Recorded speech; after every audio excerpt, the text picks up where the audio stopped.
the gig is up with the Paul boys. I mean, I think with Logan, that litmus test was passed the night he got in there with Floyd Mayweather. And I mean, right, you don't joke or you don't play with Floyd, but you don't play with Anderson.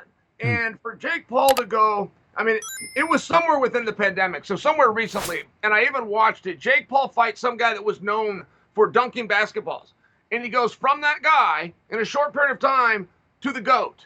And I mean, I just think that it's a very honorable thing. If a guy is serious, if a guy is sincere, if a guy is coming to come over to a sport, and in this case it happens to be boxing, and he's making a mockery of it, that's really going to bother people. But I mean, those days are behind us. That conversation is behind us. He's going to fight Anderson Silva. There is a respect. Is that the word? An honor.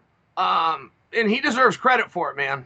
Yeah. What do you make of the people who are still saying that, oh, Jake's fighting older fighters? Yeah. Hey, I'll tell you what, they're worried. I mean, boxing truly is very worried that some guy can step in later in life without a full focus and do well. And you know what? I'm one of those people to a degree. Like that's never happened in the sport that I really care about, wrestling. That's never happened.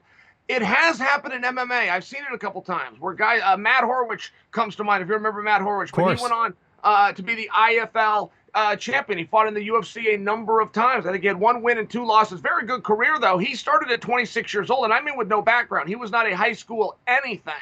So I have seen it in MMA. I've never seen it in the sport of wrestling, and now we're seeing it in boxing. Is it a sport that you got to be a second-generation guy? Do you have to start it at 9 years old? Is it truly a sweet science? Like, all of these things are up for test. James, if I could be long-winded, but I'll just remind you, if you go back to 1993, and I know that you do with this sport, we thought that karate was going to love us, and taekwondo was going to, and aikido and kung fu, they were all going to love it. They were all going to come together, and we're going to draw from all these people. When those sports found out that they were not going to be represented very well in terms of success, they told their students, don't watch. That isn't real. Our techniques are too dangerous. That's why we don't. I mean, they came up with this whole line of garbage. But I'm just sharing with you the psychology. We have seen this before, and the boxing community is scared to death that at 25 years old, he's very young, there, 25, mid-20s, is going to step in, and be able to beat people. And he's already beaten world champions. He's already knocked out world champions. And that's where that comes from. They don't really care that Anderson's 46 years old. They're trying to take away from Jake before it happened. They've been doing that to Jake from Jump Street.